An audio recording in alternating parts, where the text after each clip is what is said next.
ceremonies, Nathan Cassar.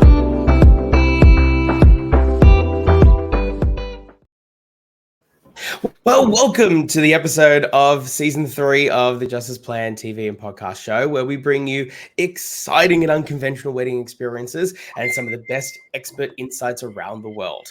Of course, I'm your host and professional wedding MC, Nathan Cassar, and this week, get ready to turn up the volume on your wedding day because we have a true wedding rock star joining the show. Jeff Hindmarsh, famously known as Joined by Jeff. Now, Jeff isn't your average wedding professional. He's not just a celebrant. He's a DJ. He's an MC. He's a Pyrotechnics extraordinaire. He's a photo booth provider and even a saxophonist. And I've heard he's able to do every single one of those all at the very same second. Based in the picturesque Hunter Valley of New South Wales, Jeff has been part of over, count this, 3,000, that is 3 with 3 zeros after it, weddings throughout his career. He's seen literally more wedding cake than most of us have seen in a lifetime. Now, Jeff's style is about keeping it light and entertaining. He's got a wicked sense of humor, a few quirks like hating coriander. I love coriander. What's going on? And an epic wardrobe collection that turns any wedding into a show-stopping event. He has his own runways in the middle of your wedding. I'm just kidding. He loves the beach and serenading guests with his saxophone. And if you want to get on his good side, just serve him some tacos or dragon fruit. Now, in fact, Jeff's love for weddings knows no bounds. He once married a couple inside a KFC, proving that love can blossom even in the most unexpected of places. And when it comes to your big day, he's not just about ticking legal boxes. He's here to celebrate how foolishly in love you are. In today's episode, Jeff is ready to dish out insights into creating unforgettable wedding experiences. We'll delve into some of the most memorable and unconventional weddings he's been a part of, including the fascinating story behind that wedding inside the KFC. Jeff will also unveil his crowd warming techniques, sharing how to get everyone on their feet and in the party mood at your wedding. Beyond his unique combination of talents, Jeff will also explore the broader topics that can help couples like yourselves plan their dream weddings, from adding a touch of adventure and fun to staying organized and creating unforgettable moments. So if you're ready to bring some excitement to your wedding and learn how to make it a day filled with fun and unforgettable moments all night long, you are in for a treat. Jeff, welcome to the show. How are you going? Good, Nathan. Thank you so much for having me here. It's a pleasure to be on your show. Absolutely, it's a fantastic opportunity to have you here. I know we've worked together before. We've had the pleasure, and we've known each other for a while now since I joined the industry. You've been doing this a lot longer than I have. So I've watched and admired your career with great interest, given especially that you are known as the jack of all trades. You are definitely very well known across the Central Coast region for basically being one of the biggest innovators out there. As a starting question for you, what has inspired you not just because obviously a lot of vendors will build a business. They may say do it full, they may do it part-time, and they'll sort of, they'll real own a craft. So they'll be a celebrant and maybe they might be an MC as an example. But you have basically just brought an entire plethora of services available in a one-stop shop. So what inspired you to not just sort of stay to a couple of things, but to on the horizons and give your couples the most valuable possible? The journey started when I was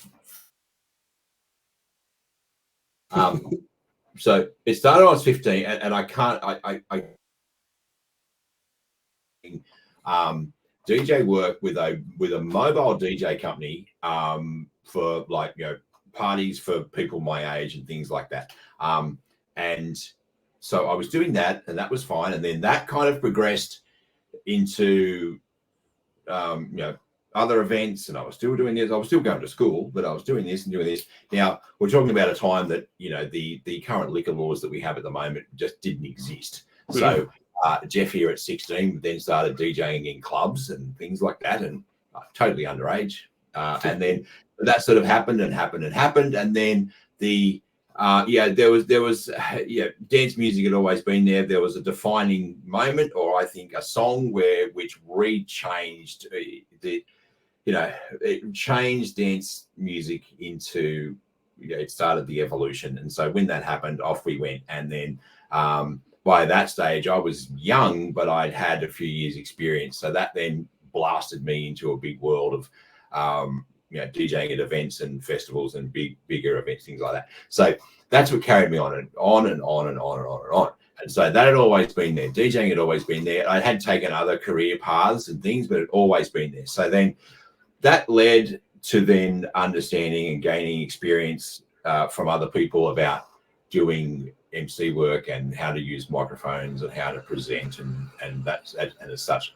So that carried on. And then about 8 or 9 years ago, I obviously a lot of weddings and things like that. And it was a venue owner that said to me, Jeff, can you please become a celebrant? And I went, why? He said, well, he gave me a few reasons. And it never even dawned on me. I'm like, you know what? That's why have I not thought of this? So I did the training. Training's, it's quite involved and did the training. And then that led to that. And then that was like, you know what? I can do all this.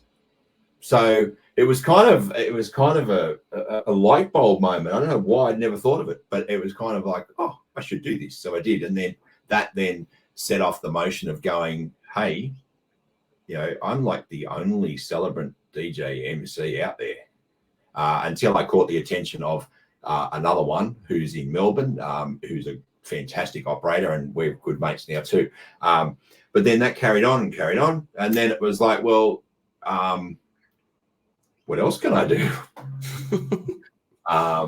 Let's add a photo booth. Let's do that. Okay, so we did that, and then it was, I felt like, well, what else shiny little toys can I add? So it was that sort of thing, and then it was about working out how can I best juggle these components. And I wanted to really stress to the people that, I'm not a photo booth guy who can just turn up and marry you, because that doesn't seem very sincere or very, Like, so it was always just, my first, priority is, to marry you and make sure the ceremony is amazing, make sure the reception's amazing, and make sure that the music's amazing. So that's the components that can all go wrong, and people remember and hope to have, absolute perfection for.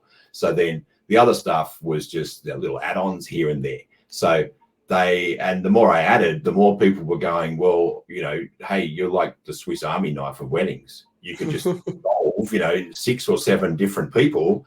And then I was able to go, well, let's look at pricing. Let's just make it into a really cool price that people can, and then boom, off it went. So then obviously then with more components, I understood that, I'm good, but I'm not that good. So because I was wondering about that actually. Are you you sit there, you set up the photo booth, and you've come over, you've done the ceremony, and then you're like off, you run over to the other side, and then you're ready, you're standing there doing the entrance with the microphone in your hand, and then also somehow with a third hand on the DJ booth to press the button, and then, or maybe, I don't know, telekinesisly or whatever, however you say that, and then you're also waiting for them to come in and push the sparklers, and in they come, then you're in the MC in the center. Are you like this, there's marching bands with the drum and the yeah. No, that's how and then you got to add the saxophone into that as well. Like, are you literally on a wedding? If someone were to, because I think that's the biggest question someone would have when they're generally, because there are a lot of people like yourself now who you obviously pioneered it, but there are a lot of people out there now. It's pretty common. It's becoming more of a trend to purchase vendors who are offering multiple different things that generally can also be done separately by people. So I think a genuine question is, like, when they're, and you can obviously, I can imagine you're speaking for many others, when couples are deciding to go with someone like yourself who offers multiple things on the same day, how does a vendor like yourself seamlessly integrate those elements to create the wedding experience? How do you give them reassurance that, you're literally not that marching band with all the different instruments on one hat, because that's just kind of silly. And so how do you own each space with also it being seamless, so that they just experience everything for everything that has to offer? So yeah, it's a good question. People do ask me, because they're worried. They're like, they have this worry that I'm going to be running around everywhere and it looks flustered and that sort of thing. So if I do it, it's kind of like it's kind of like this. So if we take it from when the guests, when it's time for the guests to be, I guess from the celebrant point of view, the ceremony is very easy. That's fine. It's all been designed for them, and I do their ceremony music as well. I've got the systems in place to do that, so it all gets done right and properly and that sort of thing. I pretty much will insist that friends don't do their ceremony music, because I've seen friends do it and they stream it, and the bride's walking down the aisle to the ad from Bunnings, So I've had that. So that's fine. So now we're up to the stage. The venue opens the doors to the guests. Okay. There's background music on, easy. I'm at the door welcoming guests, in terms of, pointing out the seating chart. If they've got cards, most people do, fantastic. This is where you place your cards and or gifts, things like that. People are coming in, all good. So the guests are all in, background music's on. I go outside and I wait for the couple and their entourage, bridal party, to get back. Then it's going through getting them in order about how they're coming in, and then going through what's going to happen, where the doors are opening and all that sort of thing. So going through, that's what happens. Going back inside, doing a bit of an opening address to everyone, letting them know the features of the venue, and what's going to progress throughout the night, but also then drawing their attention to, so that's done nice and front and center, and then drawing their attention to the door wherever they're coming in. And then I don't have to walk far, then I go over to where the DJ component is set up, because no one's looking at me. They don't want to look at me. No, it's true. It's not about us. No. Yeah. So I draw their attention to the door, and from the DJ setup, I then welcome them, the couple and their bridal party, into the room. So that's all done. Yay, we're all good. Okay. And then it's super easy to then fade that music out, get back on that mic, take the 5 meters over to where I was, all that sort of stuff. Nice and easy. And then once again, welcome everyone to the night. We might be doing speeches straight away. We might be doing this, and this. So back, dinner music's back on, done. So it's pretty easy. Now, sounds like you've definitely got it. Well, if they're having if they're streamers, what are they called? If they're having sparkler entrance, it's all done by remote. So it's easy. I just press the button. I like pressing the button anyway. But who doesn't, right? Like I get jealous by the Pyrotechnics guys, actually, that they get to press the button all night. So it's easy to do that entrance. Easy. Now, and then if there's a photo booth, if they've added a photo booth component, what I actually take another human being with me. Oh, that's good. Yes. So that's someone to make sure the photo booth. Yeah, well, the photo booth's running properly. It might need a change of paper, but it's more importantly, people have something to interact with people at the photo booth. Like, we set it up differently. We actually set it up with effect lights around it and things, so it becomes its own little party going on. Nice. So there is another human there, and then again, cake. Setting up the spark machines. My spark machines are portable, so they don't need all ugly cords and everything. So we set them up. Again, it's easy to do the announcement, invite the couple, because sometimes you feel a bit like the Wizard of Oz. There's just this voice coming out from somewhere. Yes. But no one cares about me. It's more drawing the attention of the couple, what they have to do next. They go and do their cake, bang up, the sparklers go, and again, same with the first dance. So and it's also getting around, making sure, as you do, is food running on time? Is there drinks? Is there I see it all the time. People walk in. I always usually grab a staff member and get them to go out and get like a drink order off the couple and their bridal party, because so many times they come in and there's no drink, and it's like, let's have a toast. Let's have a toast to no one. Absolutely critical that you're doing that, and I think that's the real importance that shows. Like the importance of having people like you and I who are really on top of all of that. If you're getting a friend to do any of these kind of components, may it be the MCing component, maybe the DJ Spotify component, whatever it may be, there's always going to be sort of a lack of responsibility coming with it, because at the end of the day, they're just a friend who wants to enjoy the day. Whereas our obviously main goal is to make sure that our couples are having the most amazing and seamless day of their lives. So I can really appreciate that. you know, and I'm sure you're giving couples a lot of confidence in these sort of these packages that have, you know, a one-man show actually aren't really technically a full one-man show because you're bringing other people to help you. But That's there's right. obviously a lot of real expert parts along the way that can really assist you to do it seamlessly. I know this seems like a bit of a pivot. Oh, sorry, continue. No, try. And the other thing is, it's what we've actually been testing at the moment, which is working well. And again, this is purely a bit of a shift. Is I've actually been finding that I can be more useful to a couple, and to the guests and to the venue, by actually, and it's in a testing sort of phase in terms of seeing couples know this from the outset, but also seeing how they're with it, is actually just taking on the role of celebrant, but inside the reception is actually being their MC, and also as their photo booth operator. And I actually have a fantastic DJ that I use. Now, the job doesn't get contracted out because that's just dangerous, but he actually works for me. So he actually does all the music. So means that I can be nice and front and center in the introductions of things, as the music gets done. And then also he's on control of dinner music.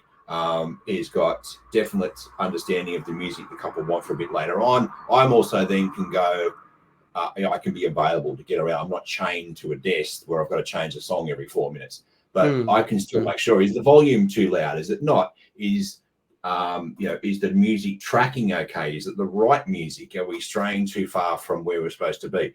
But also, I can quickly respond more to guest requests and the couple's need for maybe my input, and also generally get around and host the event more. Plus, I can stand at my photo booth with, you know, a giant chicken hat on and, you know, interact with the guests as well. Do you know, it's funny. That's a great pivot, actually, and segue better than I had before, into, because I know I mentioned at the start of the show, and I'm keen to hear about it. I know our audience is too. Tell us about this KFC wedding, because I have seen the photos prior, and I was just talking to you before the show started, and I asked you if it was the one that I would have likely have seen online, and you confirmed it was. So please tell me, like, I had no idea it was you before you told me. So tell us all how that went. What the day was like, and just give us sort of a brief overview of like what kind of experience was it to have this kind of very unconventional but memorable wedding. Okay, so the wedding was for Channel 7. It was for Extreme Weddings. So Channel 7 reached out and asked if I was interested in it. They thought I might be perfect for it. The wedding was in Wagga, New South Wales. So it was there. So we got to the airport, Sydney Airport, super early. There was film crew and camera crew and myself and a musician. We all flew down. We got down there. We got into this KFC, and there was all, you know, KFC executives, and there was this, that. And it was all done out. It was actually done. It was decorated really nice. They had flowers and a musician, and they had, you know, it was all done. It looked good, right? It really did. So that was there, and then the guests, like, I guess it was just like, it was like a normal wedding, you know. The groom was there and he was all nervy, and that was fine. And then, you know, bride's turned up and she's turned up, I think it was one of her borrowed friends' sports cars or something. So that was all good. And then the wedding, it was a normal wedding. It was just it was a very different place. Plus, you've got massive big TV cameras and photographers and things like that. One of the things that was a bit fun, it was kind of off-putting, was like, so the restaurant was shut, obviously, but I'm doing this ceremony, but they kept the drive-through open. So all the time, all I can hear is this: zinger back, nuggets, Pepsi Max, chips. And people knew that this wedding was on, right? So the whole, like, KFC drive-through was lined up down the road. So brilliant. So we did that. Everyone was speculating, was she going to walk in with a bouquet of drumsticks? I thought that would have been cool, but no, she didn't do that. And you know, it was really the launch. KFC really wanted to launch this "Get Married in a KFC." It was a thing. like which was Has going it to really be taken off though since that? I no. don't know. I've not heard of it much since then. I But can tell you, they threw some money at it. oh wow, I'll give them props for trying. I mean, They it's did, and they definitely threw some money at it. yeah. And it was it was a very interesting day in terms of where we were, what it was like, the concept of it. Yeah, but I mean, look, the couple liked it. They I think they either met at KFC or they just Yeah. love KFC or I something. think that's what it was. I think I remember reading the story was that they met there and then obviously the premise of the show came up, and so obviously, bada bing bada boom, they have a wedding that has been sponsored by, major corporate entity. So but I mean that's amazing. That's just such a story. I'm surprised actually. I've not known that about you yet, but I feel like I know so much more about you. And obviously it's so on brand because as I know you personally, that you're obviously very larger than life, and you got a big smile and you bring such energy to a crowd, and it's definitely couples you're definitely one of those people that when couples have you, you're bringing something in. I know you say people don't care about us or care about you, but they do care about the energy you bring, and that is definitely something is great. And I think I personally recommend that any vendor, any couple looking for vendors should be buying from humans, should be buying from people who have exuberant personalities like yourself, who can bring that energy and life. I apologize. We've had such a great time, but we're actually running a little bit out of time now. But I do have some very quick rapid fire questions that I'd like to ask you. I'm just going to do these on the fly. I'm going to ask you 3 questions, rapid fire, make them fast, make them punchy. Let's go. First up, number 1 top tip for couples getting married soon. Go. Okay, top tip is the look for I guess top tip. Sorry, you put me on the spotty. I think it's more like look. Price is always going to be one. Okay, price is always going to be your main consideration. It always is with everything we buy. Secondly, though, but look at what you really want and what's just fluff. Concentrate your budget into things that are going to be really memorable, long lasting, and going to make that big impact on your day. No one cares about stubby holders. Yeah, that's so true, and I say the same thing too. A bad MC, a bad MC, a celebrant that doesn't match you, a DJ that has no idea, not worth it, because people will remember 3 things at your wedding: the venue, the dress. I know I shouldn't say that, but I will. The venue, the dress, and the entertainment. Yeah, that's true. That's true. Yeah, that's it. 100%. So, we're definitely in alignment there. Question 2. What's your favorite outfit to wear at a wedding? Oh, God. Well, I married a couple dressed as a stormtrooper. But I did. I have favorite outfit. I have many. I have, but look, when I'm feeling super suave, black pants that were made for me, super shiny shoes, a shirt that was made for me, and I have a really beautiful red Italian woolen jacket that was all made for me. It's even got my name in it, like James Bond. Oh, I've not seen that one yet. Please wear that the next time we meet at the awards. Maybe the jacket I wore at the awards recently. I do like that one too. That's got the plum one. The plum. Yeah, the flowers on it. So anything that doesn't look like I work at the tax office, basically. Sorry to those tax people. You're great people. You take money off them 4 times a year. Yeah, I've never been a fan of like a plain navy, corporate suit. I mean, okay, you're wearing a suit, that's fantastic, but and I'm not saying it has to be sparkly where you're shining so much that you're literally blinding the couple. But yeah, I love that. I love your outfits. Please go check them out if you're gonna go check his site out. Finally, folks, question number 3: what is your favorite wind down after a wedding? Okay, so people often ask me this. I must be driving home, with some pumping tunes in the car, that kind of thing. Honestly, driving home from a wedding is I open the sunroof. I put on, if it's cold, I put the heated seats on. If it's hot, I put the cooling seats on. And I will listen to a true crime podcast.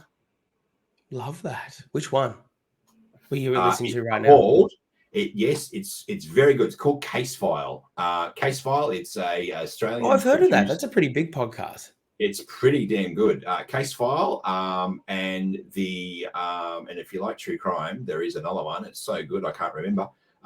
It's called True Crime Brewery. It's actually two people, and they have a great true crime story, but they also review a beer from whatever state the unfortunate crime happened in the United States. Now, the stories are good. It's good banter. It's good this and that. There's no ads, thank goodness. So that for me is getting in and it's having something completely different to what I've left. Nice wind down, nice and easy. And that gets me home and ready for.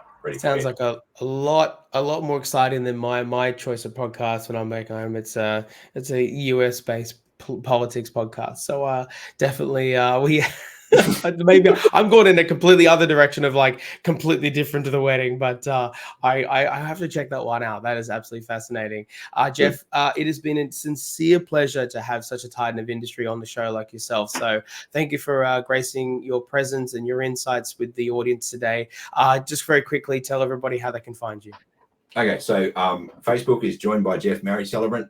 You can get me on Instagram at joined_by_Jeff, JEFF, of course, and then the website is www.marriagecelebranttdjmc.com.au. Perfect. Well, I look forward to your stories of people coming to you saying after watching the video that they're also looking to do their own KFC wedding experience too, and you better invite me to that one. So I'm trying to do all the major food groups, like let's go Subway, Domino, da. But honestly, that is amazing. I think we need to start that. That'll be fantastic. Jeff, it's been a pleasure. Good luck at your next wedding, of course, and thank you so much for being on the show today. Pleasure. Thank you for having me.